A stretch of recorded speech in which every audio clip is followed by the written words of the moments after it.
오늘 우리에게 주시는 말씀은 신약 성경입니다.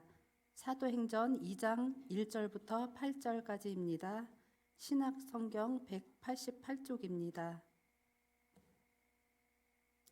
이 기록된 계시의 말씀을 살아계신 하나님의 음성으로 들으시기 바랍니다. 모두 경건한 마음으로 일어나서 이 말씀을 받겠습니다.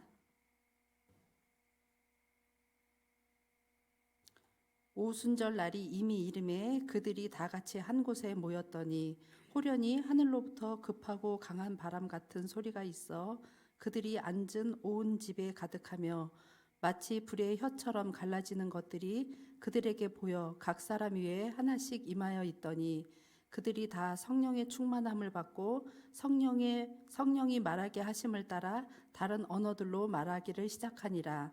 그때에 경건한 유대인들이 천하 각국으로부터 와서 예루살렘에 머물러 있더니 이 소리가 나매 큰 무리가 모여 각각 자기의 방언으로 제자들이 말하는 것을 듣고 소동하여 다 놀라 신기하게 여겨 이르되 보라, 이 말하는 사람들이 다 갈릴리 사람이 아니냐. 우리가 우리 각 사람이 난 곳 방언으로 듣게 되는 것이 어찌 됨이냐. 이것은 하나님의 말씀입니다.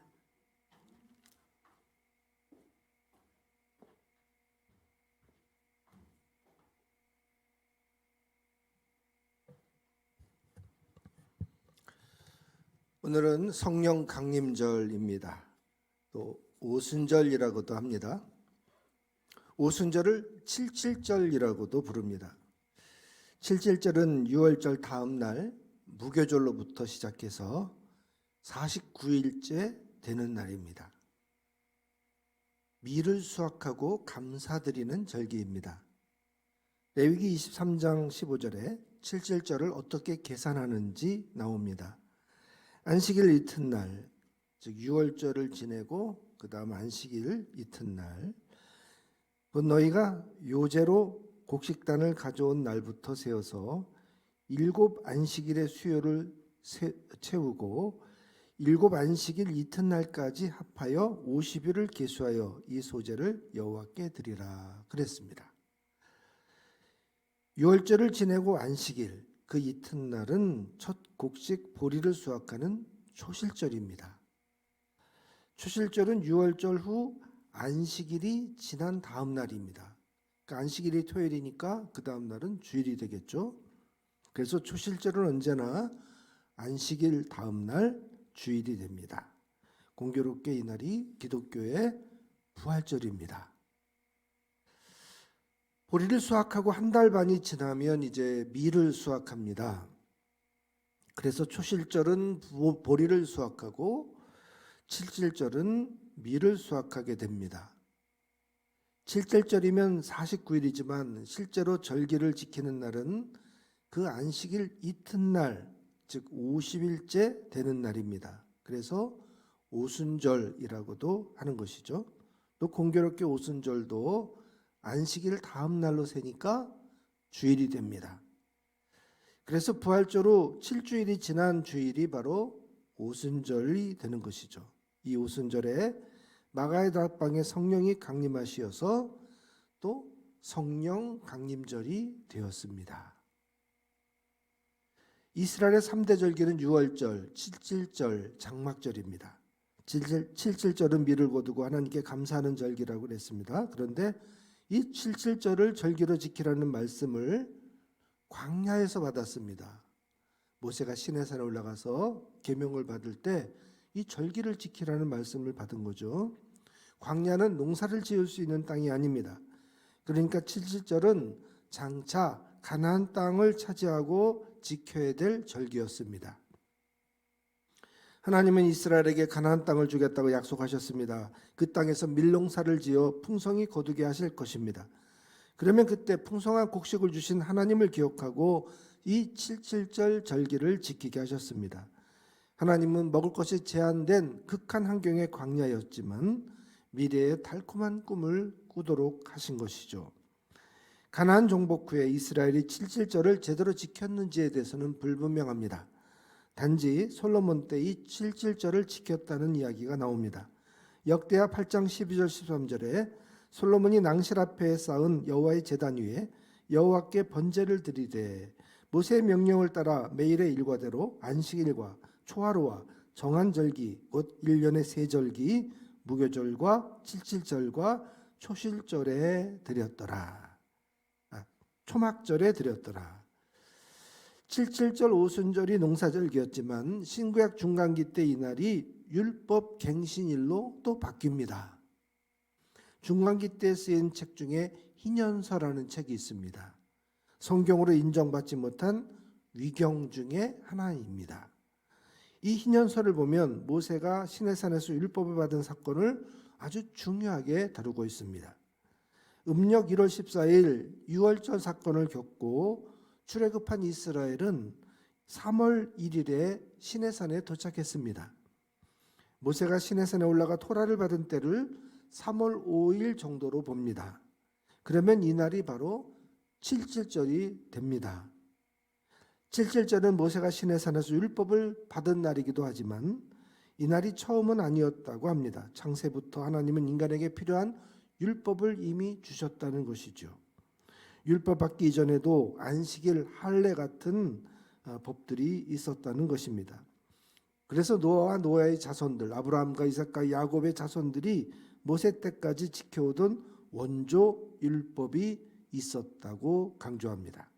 그래서 율법을 주신 것을 기념하는 날로 이전부터 이 칠칠절은 쭉 지켜왔던 절기라고 주장합니다. 모세에게 일러준 칠칠절이 새로운 날이 아니었다는 것이죠. 신실한 이스라엘 백성이라면 이날을 율법 갱신일로 지켜야 될 의무가 있다고 합니다.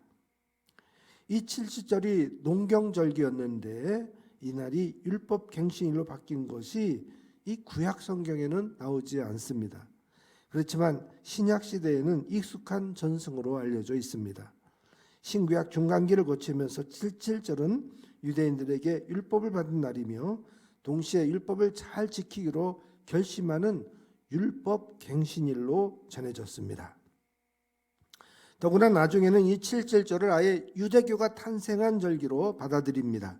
드디어 토라에 순종할 것을 다짐하는 이런 다양한 행사를 진행합니다. 그런데 유대인들이 유대교의 핵심으로 중요하게 생각하는 이 율법 갱신일을 하나님께서 성령 강림절로 바꿔버리셨습니다. 즉 유대교에서 기독교로 촛대를 옮기신 것입니다. 이스라엘은 출애굽 후에 민족으로 성장하고 율법 공동체가 되었습니다. 하나님이 율법을 주시고 이스라엘은 율법을 지키로 결심하는 언약이 체결되었습니다. 이스라엘 사람들은 매년 율법 갱신일이 되면 하나님의 선택된 백성으로 율법을 지키며 살 것을 다짐합니다. 매년 율법을 갱신한다는 것은 초심으로 돌아가 율법을 지키며 살 것을 결심한다는 의미가 있었습니다. 이것이 열방으로부터 이스라엘을 선택하신 하나님의 계획입니다. 하나님은 아브라함을 택하여 복을 주셨습니다. 이어 출애굽이 끝난 후 이스라엘을 멸방 가운데 제사장 나라로 삼으셨습니다. 그러나 이스라엘의 제사장 나라의 사명을 제대로 수행하지 못했습니다. 마침내 바벨론에게 멸망당하고 말았죠. 그러나 이것이 이스라엘의 끝은 아니었습니다.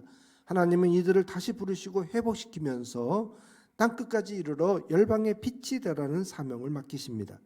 이사야서 49장 6절에 내가 또 너를 이 명예의 빛으로 삼아 나의 구원을 베풀어서 땅끝까지 이르게 하리라. 그런데 포로기 이후에 이스라엘 백성들은 유대 민족 우월주의 또 폐쇄주의로 변질하였습니다. 결국 제사장 직책을 감당하지 못한 것이죠. 결국 하나님은 유대교로부터 기독교로 촛대를 옮기고 말으셨습니다. 율법으로 옛 이스라엘이 탄생한 오순절에 예수 그리스도를 구주로 고백하는 성령 공동체를 만드셨습니다. 예수를 주로 고백하는 120명 제자들이 마지막 마가의 다락방에 모였습니다. 이들은 예수님으로 인한 일련의 사건들을 폭풍처럼 경험했습니다.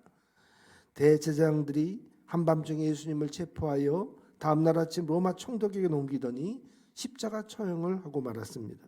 충격이 가시기도 전에 사흘 만에 예수님이 호련히 부활하여 나타나셨습니다. 정말 꿈 같은 일입니다. 부활하신 예수님은 40일 만에 신비롭게 하늘로 들려 올라가셨습니다. 도무지 믿기지 않는 일들입니다. 그러나 너무나도 분명하고 생생하게 이 제자들이 곁에서 그것들을 다 지켜보았습니다. 그 자리를 떠날 수가 없었습니다. 더구나 예수님은 약속하신 성령을 기다리라고 하셨습니다. 마침 예수님과 최후의 만찬을 나눴던 마가의 다락방이 꽤 널찍했습니다. 11제자와 주변에서 예수님의 곁을 떠났지 않았던 사람들을 다 모아보니까 120명가량이 되었습니다. 이들은 예수님이 승천하시어서 주신 말씀을 기억했습니다. 오직 성령이 너에게 마시면 너희가 권능을 받고 예루살렘과 온 유대와 사마리아와 땅끝까지 이르러 내 증인이 되라고 하신 것이죠.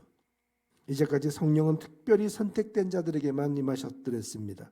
그런데 이제 예수님 믿고 사모하는 모든 사람들에게 성령이 임하신다는 겁니다. 120명 제자들은 마음을 같이하여 오로지 기도에 힘썼습니다. 그들은 열흘 동안 흐트러짐 없이 모여서 기도했습니다. 오순절이 되었습니다. 아침 9시입니다. 모인 곳에 하늘로부터 급하고 강한 바람 같은 소리가 들렸습니다. 이것이 집 밖에서 부는 바람이 아니고 집 안에 앉아있는 온 집에 이 바람 소리가 들렸습니다.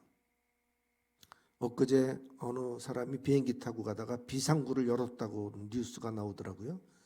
그래서 유튜브에서 그 동영상을 찾아봤더니 이쪽에 문은 열리고 그 앞에 바람이 막 들이치는데 사람들이 막 숨 막히는 그 강한 바람을 맞고 있는 영상을 봤어요. 마치 마가의 다락방에 그런 급한 바람 같은 것이 소리가 들렸는지 진짜 바람이 불었는지 하여간 온 집에 가득했어요. 그 다음에 불의 혀처럼 갈라지는 것들이 보였습니다. 그 불이 각 사람의 머리 위에 하나씩 임하여 있었습니다. 이때 모두 성령의 충만함을 받았습니다. 기도할 때 성령이 말하게 하심을 따라 다른 언어들로 즉 방언을 말하게 되었습니다. 모여 기도하던 120명의 제자는 주로 다 갈릴리 사람들이었습니다. 그런데 이들이 말하는 언어는 인근 각 지방말로 들린 것입니다. 기도하는 소리가 하도 크게 들리니까 사람들이 모여들어와서 구경하게 되었습니다. 마침 오순절이어서 이 절기를 세려고 경건한 유대인들이 천하 각국으로부터 와서 예루살렘에 머물고 있었습니다. 제자들이 방언을 말하는 걸 보고 깜짝 놀랐습니다. 제자들이 각 언어로 하나님의 큰 일을 말하고 있었기 때문입니다. 그냥 막 씹으리는 말이 아니라 자기들의 그 알아들을 수 있는 지방말로 이런 즉 외국어로 하나님이 하실 일들을 말하고 있었다는 거죠. 다 놀라고 당황하였습니다. 서로 얼굴을 쳐다보며 이 어찌된 일이냐고 물었습니다. 어떤 이들은 새 술에 취했다고 조롱했습니다. 베드로가 이 말을 듣고 빨끈했습니다. 성령이 충만한 베드로가 설교를 시작합니다.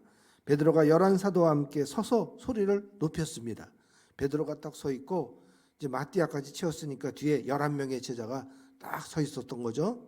마치 찬양, 우리 최혁 집사님 찬양인들 혼자 해서 좀 외로운데 뒤에 같이 찬양단이 서가지고 함께 찬양하면 얼마나 힘이 나겠어요. 베드로의 설교할 때 제자들이 뒤에서 딱 서가지고 그 권세를 뒷받쳐 주고 있었습니다.